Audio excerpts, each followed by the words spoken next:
and welcome to all the men and women of the West. I'm Joe, here with me is my co-host Dan. Hello and greetings. Today, presenting on Dragons of Winter Night, which is the second book in this trilogy. And honestly, it's really great. I like Autumn Twilight, and I love Winter Night. It's one of the best middle books in any kind of fantasy or sci-fi trilogy I've ever seen. Honestly, Winter Night has all the strengths of Autumn Twilight and none of the weaknesses. Now, I don't say this to harp against Autumn Twilight. It does not get into the Mary Sue zone with Gold Moon. It does not end up doing fake outs and retcons with Death. It doesn't do that at all. Everything has consequences, and the prose is also better. Autumn Twilight had really good prose. This one's improved. You can really see that Weiss and Hickman have improved their craft. Honestly, in some ways, I prefer Winter Night and Spring Dawning to the Legends trilogy, which I do love, and I prefer it to a lot of Dragonlance books. This is a great novel, all on its own. But it really does need Autumn Twilight and Spring Dawning, though, are very well connected to each other. To start with, this book has a prologue, or a prelude or whatever, which sees Elistan, the priestly leader of the refugees from Pax Tharkis, delivering the Hammer of Kharas to the king under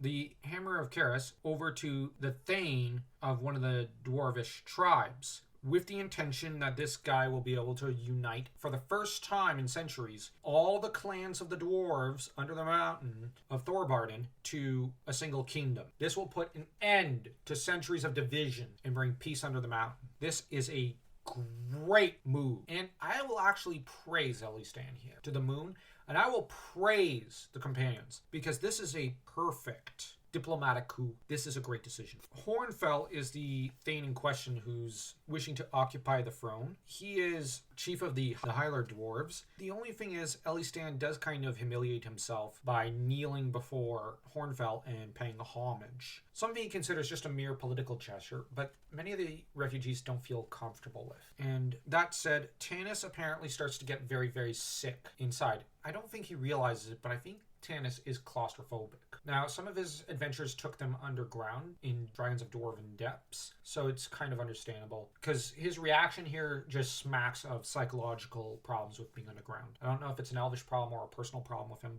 or maybe it's a combo of both, but Tanis, you really can't help but feel bad for him. He is really, really not doing good underground. Elves prefer the forest, in many ways open fields. We get a funny prank from Raistlin where he ends up creating an illusion of a lance, a Dragonlance, if you will, to mock Sturm. Now, Sturm doesn't like this, and Raistlin laughs that weird laugh of his again for the second time. But Sturm is not happy because he thinks that the Hammer of Kharas should have been brought to the Knights of Slamnia. On a self-profiteering side of things, I think Sturm thought that it could secure him his knighthood. On the other hand, he doesn't have faith in the Thorbarden dwarves, and that they'll actually use this hammer to forge Dragonlances. Actually, they do. But he believes that it should have been given over to the knights in order for the knights to finally see reason, rally behind Lord Gunther, forge the Dragonlances. But I don't think that's what would happen. Deep down knows it. I think this is why he's being such a grump. This is the best option, and he doesn't want to admit it, but he knows it, and he's just being bitter. You can kind of understand why he's so at odds with himself. That said, in chapter 1, there's a really, really dumb political meeting, and it's revealed that the Hammer of Kharas was discovered in Durkin's tomb, and that Elistan decides to volunteer the heroes to be an advanced party to Tarsis. He doesn't even ask them, because Tanis asks himself, and who's going to lead this group? All eyes now turn to him. Elistan basically volunteers them, but doesn't ask them if they're going to do this. Going to Tarsis is such a waste of time. There's no point. Oh, well, we need to move there and not live out in the fields outside Thorbarden. Why? So we can go till the fields and go across the sea from Tarsis, because it used to be attached to the sea, and you know what? It's nice there. You know, it's basically Hawaii. This is such a dumb move. Raistlin naturally points out to them, this is dumb. You are fools, is what he says. And you are living in a fool's dream. How often must I repeat myself? How often must I remind you of the portent of the stars? What do you say to yourselves when you look into the night sky and see the gaping black holes where the two constellations are missing? And then he says, yes, I have heard some of you saying that it is nothing more than a natural phenomenon. Stars falling out of the sky and leaving pitch blackness in their place. These people are dumb. If this happened in the medieval period, people would be freaking out and going, oh my gosh, this is a big deal. But only the political leaders of these refugees, and some of these refugees are saying, gosh, that's normal. I'm going to be honest. They saved these refugees. Why? If they're this dumb, they might just, on the way to Tarsis, walk off a cliff by accident and just keep charging. I have no respect for these people. I get they're farmers and they want to return to farming. But Thorbard's offered fields outside their walls. But it's like, oh, well, we don't want to do that. Why not? We don't want to work for the dwarves. Trouble is, Raistlin warns them, though, most of all, mark well my words, with the Queen of Darkness have come her shrieking hosts. Shrieking hosts, well, it's a Christian term for dragons, Raistlin points out, as it says in the Canticle, and the shrieking hosts are dragons. I just like how Hederick goes, we know all this! Only to shrink away as Raistlin basically turns a glare upon the Theocrat. What are you driving at? That peace no longer exists anywhere on Krynn. Find ships. Travel where you will. Wherever you go, whenever you look up into the night sky, you will see those gaping black holes. Wherever you go, there will be dragons. At which point they mock him and are like, whatever. It's just children's tales. You saw dragons! It's short-term memory loss, as Dory would put it, runs in their families. At least they think it does. One by one, the heroes of the land thinking about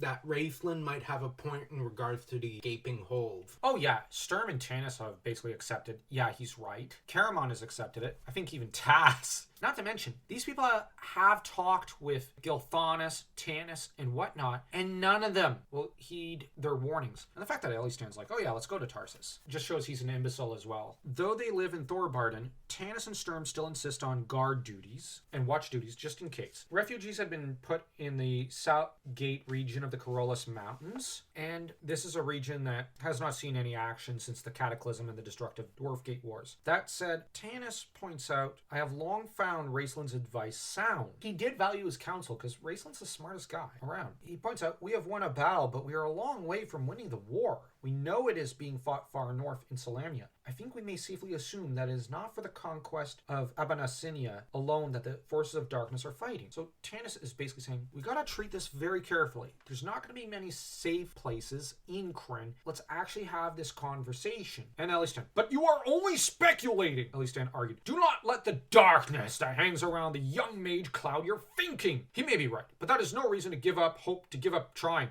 Tarsis is a large seaport city that you've not heard from in 300 years. At least, according to all we know of it, there we'll find those who can tell us if the war incapacitates the whole world. You already know it does. And if so, then surely there still must be havens where we can find peace. What a buffoon! The fact that Taff later is like, oh, here's a map of Tarsis. Just a note, it's 300 years out of date. The Cataclysm happened. This might be different. You know what I'm going to say? High Pulp Fudge would be a better leader than Elistan. Actually, here's my complaint. Why wasn't he chosen by Paladin? Or Sestun or something? Oh, well, I don't want to listen to Raistlin because, he's evil because Red Robe. It's not like Red Robes are actually neutral and have been looking out for the greater good of the forces of light and darkness. Oh, wait. Problem is, we're going to try to flee from the problem. You have Raistlin. There's no place you can flee to except Thorbarden and the deal here. Problem with Elistan and the High Seekers, you have the dwarves. Okay, here's this land. I think I can hold out for more. What more? You have nothing to bargain with. And you have Lorana who says, listen to Elistan Tanis. Wait, you serious? When our people left Kuala Nesti, they did not flee blindly. Oh yeah, that's true. That does. They traveled to a peaceful haven. My father had a plan, though he dared not reveal it. It's not a good plan, but it's a plan. Which is more than what I could say for Elistan. Raistlin says hope is the denial of reality, is what Tanis rebuts with. Tanis says this coldly. Now, he does try to play nice with Elistan. I apologize. I'm tired. That's all. Forgive me. Your suggestion is good. No, it's not. Basically, Tanis decides, okay, I'm going to try to be nice to this guy, even though he doesn't deserve it. Elistan nods and turns to leave. Then apparently he notices one thing. Are you coming, Lorana? I know you are tired, my dear, but we have a great deal to do before I can turn the leadership over to the council in my absence. Basically, she's been trailing after Elistan. He's like, wait, why aren't you trailing after me already? She decides to speak with Tanis. She complains about Raistlin, and Tanis kind of says, you're judging him too harshly. He finally acknowledges that Raistlin has saved their lives more than once. Maybe it's time to rely upon Raistlin's strategic thinking. And he does end up making the mistake of saying you elves, and she accuses him of being human. Nonsense ensues, and she decides that it's now time to be jealous of Kitiara. Tanis kind of goes, lay off. I don't appreciate that. And if you want to discuss relationships, what about you and Elistan? Maybe a cleric of Paladin, but he's a man. And you may not have noticed, given that you're always saying he's so wise, ask Elistan, he'll know what to do and whatnot. Lorana says, how dare you accuse me of your own failings? What failings is she talking about here? Insecurity? Yeah, to an extent Tanis has those. Propping up Kitiara on a pedestal? To an extent, sure. But on the other hand, Lorana's propping up Elistan on a much higher pedestal than Kitiara. And she then admits, I love Elistan. I reverence him. He is the wisest man I have known and the gentlest. Oh yeah, she's infatuated. He is self-sacrificing, and his entire life is wrapped up in serving others, but there's only one man Yeah, whatever. Basically, she's in love with Elistan just as much as she is with Tanis. And I know some people will say, no, she's not. Oh yeah, she is. Or at least she has the kind of little girl puppy love to an extent for Elistan. And the only reason I propose she does have feelings for him is just the extent to which she will go to defend him. And if anyone says, no, she's still into Tanis, okay, but she's having an emotional affair, Elistan. And Tanis tries to tell her, I never claimed to be perfect, Lorana. And she says, you may never claim it, she said scornfully, but you certainly enjoy allowing us to think it. When has Tanis actually said, treat me like I'm perfect, to the companion? She sounds like a petulant child who's still miffed about him dumping her. Yeah, we're picking on Lorana here because her arguments are completely illogical. Like she wants to make Tanis jealous. That's what she's initially trying to do. That is what she's actively doing. The problem is Elistan, I don't think, realizes it. Tanis, okay, if you want to say he's insecure and he's propping up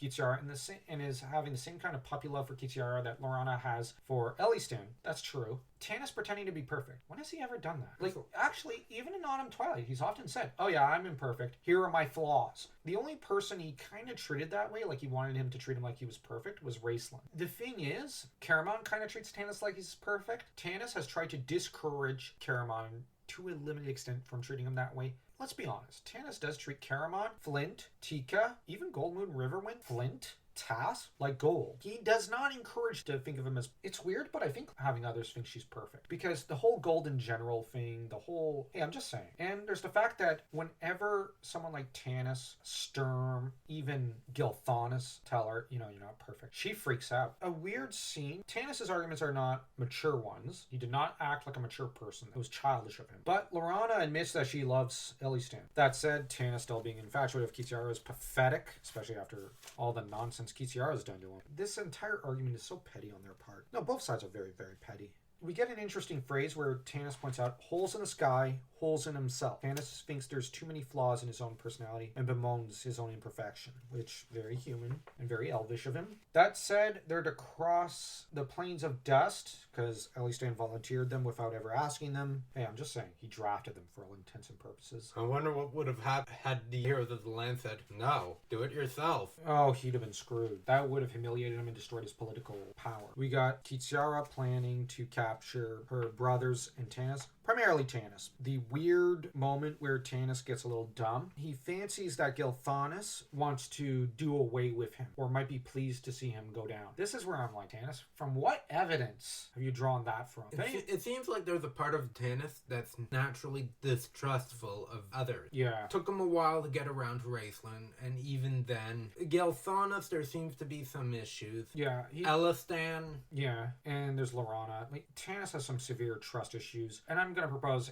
probably what's a controversial idea. That's Kitiara's fault, not Solastran or Parthios, weirdly. More Kitiara because she did cheat on him continuously and constantly lead him into trouble. And even though he's infatuated with her and obsessed with her and doesn't want to acknowledge it, deep down he knows the truth. She's probably the source of his mistrustful nature because deep down he knows she was cheating. And if you say that can't explain all his trust issues, it explains most, because the thing about when a partner cheats on you, it gets you to question every relationship you have and look at it from a certain lens. We find out that on page 23, Elistan is apparently fairly popular with young men and women, and that Lorana has the title of faithful assistant. When Elistan was struggling physically with the demands of feeding, clothing, and controlling 800 men, women, and children, Lorana often stepped in to ease his troubles and help him out. Another thing that's probably going to anger some Dragonlance fans, Tika being assigned to help out Raistlin through the harsh winter areas they're traveling through throughout the journey. The trouble with this is this was decided by Caramon,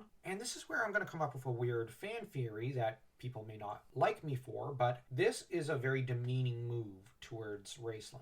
Because for one thing, yes, Caramon might be needed at the front. You know, you could have asked any other guy, maybe even Elistan should have been assigned to Raceland. Elistan would refuse, or even Gilthanas. The thing is with Raceland is clearly resentful of this, and what's worse is that Tika is not helping him unless Caramon is starting to glance over his shoulder at them, at which point she proceeds to help him. Or when some of the others are starting to glance, she hurriedly helps Raceland out. But then she's not going to help him when none of them are looking. So essentially, this is all about her vanity here, because all is vanity, as the Romans would put it. She's doing this to virtue signal to Caramon that, yes, I'm a good bride. Look, I'm helping your brother out. But this is publicly humiliating Raceland. Here, this is a moment of utter humiliation for Raceland. Here it says, but Raceland always pulled away from her with a snarl. This happens more than once, and he keeps snarling at her and telling her, leave me alone. Raceland would prefer to fall here and remain fallen than to help her score points with his brother or with the rest of the party. Because her scoring points with the party signals while he loses social popularity, she gains it. In turn, she's turning herself into a female Caramon here, at least to their minds. But it's interesting that Tanis catches on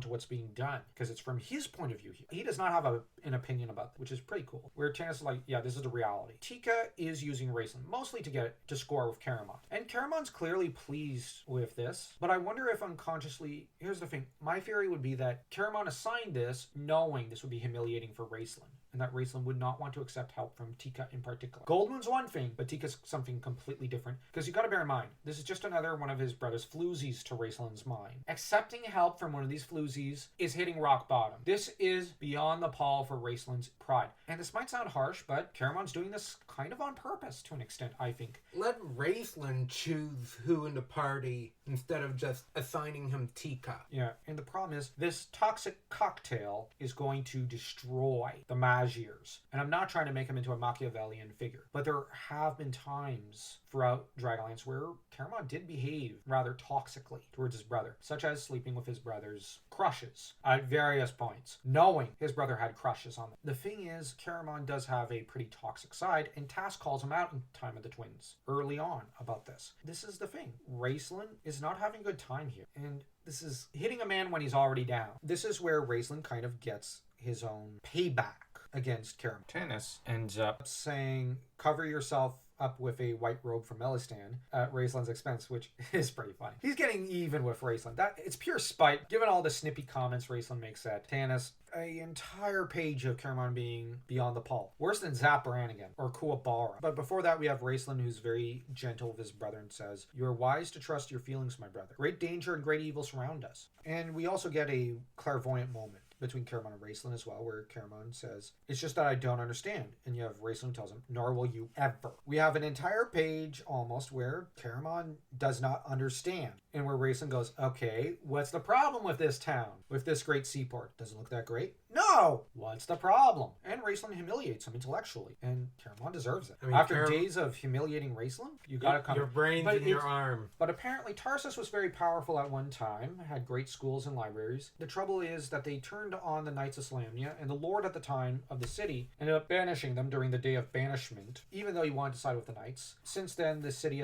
it's sunk to a local power, not an international one. It's a shadow of its former self, but it's doing better than a lot of other places in the world. The heroes arrive at the Red Dragon Inn, which is hinting at what's to come, because Red Dragons are going to raid this city. Oops, spoilers. I really like them. Yeah, I can't deny that. And a guard sees the symbol of Salamnia on Sturm's breastplate, on his hauberk, and immediately goes, let's get rid of them. For once, it's not because there's a mage in the group that they're hated. It's because there's a Knight of Salamnia. That's kind of ironic. And of course, Elistan, Sturm, and Raceland, who end up kind of bickering, because of course, they can't help it. But the main conversation that happens here, point of discussion is that, okay, we're here, it's not what we thought it was, we gotta go back, this was a waste of time, like everyone knew it would be. Now the cleric decides, I suppose it is our only choice, and he says, alright, I'm going back to Southgate, and you're coming with me to Lorana, and lays his hand over Lorana's. Yeah, he's got nothing but platonic intentions. He keeps saying, alright, I'm going, Lorana's coming with me. The way he talks is like, Lorana doesn't even get a voice, a vote. That's, I cannot dispense with your help. Goldman, who kind of says, Riverwind and I can come with you instead. The people need my healing skills. Does he even need Lorana as an assistant? Oh, no, we know what kind of assistant she is. But then you got Sturm, who says, well, I'm going with Tanis. And Caramon immediately volunteers Raistlin himself. Sturm does not want to travel with Raistlin. Raistlin gets sarcastic and honestly a little arrogant with him. Yeah, he does say, you fear my growing power. You fear me. And Sturm's face darkens. And then Sturm gets petulant and says, the mage goes back or I do.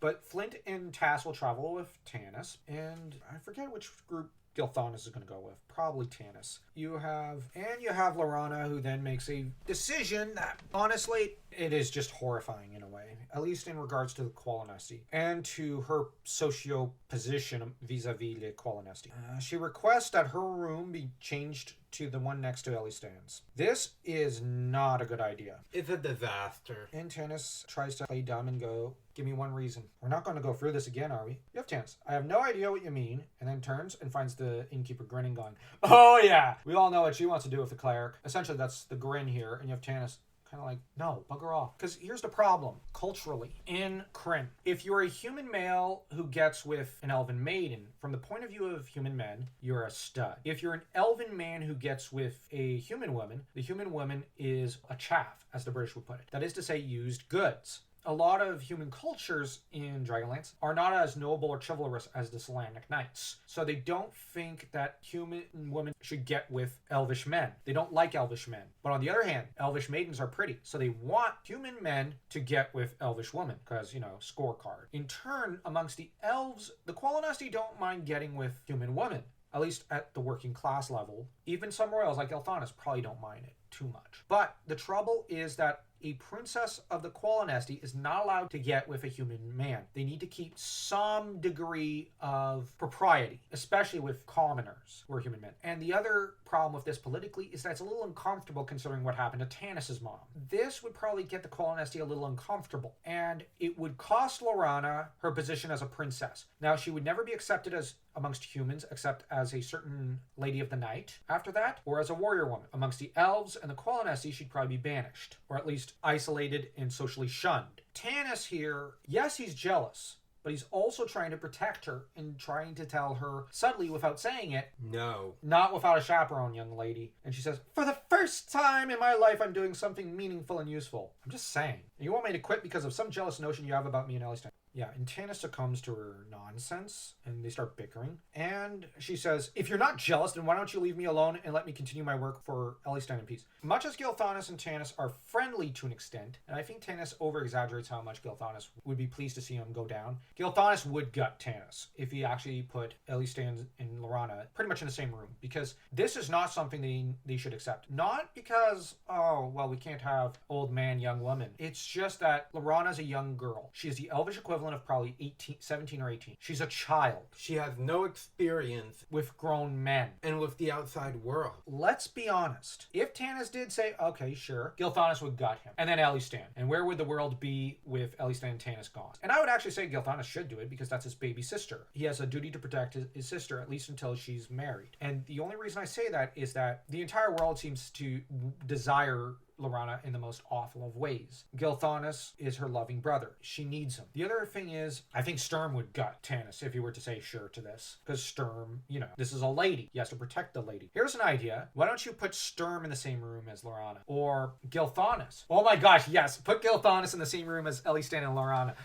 Or even Tass. Put Tass there. Or heaven forbid, Raistlin. Oh gosh, that would be funny. But no, actually, Flint or Tass would be the best option. Or both. That said, in all, you've got a weird argument and Lorana essentially pitching a fit. Until Tanis tells her, hush! Because he hears people advancing. The innkeeper goes to race off to save himself, and some of the companions are dragged off to go to court. We get the first joke between Sturm and Raistlin where Sturm says, Katir Peleus will protect our goods, right? Sturm says this, he's smiling sadly, with Raistlin kind of startled by this. And he has a moment of prophecy as he says, some of us are not destined to meet again in this world. He also says right before that, in a long farewell. Tanis just gets irritated and thinks Raistlin's just exiting with a flourish. It's one of his great exits, not a serious prophecy, but Raistlin has a side of him that is a seer. It's to be taken seriously. That said, they're stomped through the crowd, who don't take well to Sturm, and Tass starts to rile them up and turn it into a disaster. At which point, the guards start getting terrified and yell to shut that Kender up. And everybody tries to make a grab for Tass. It doesn't go over very well. Brought into court. At which point, point, things don't go very well. Meanwhile, at the inn, we have, of course, got Caramon, of course, flirting with Tika. Oh, sure, your friends could perish at any moment. Yes, but the important thing is, will I be scoring tonight? Oh, of course. Raceland, though, apparently can see Lorana aging slower than most others, so that he's able to see her beauty, and he's a little captivated for a moment, which is a sad moment, as you realize just how pathetic and poor his life is. He then recounts his life story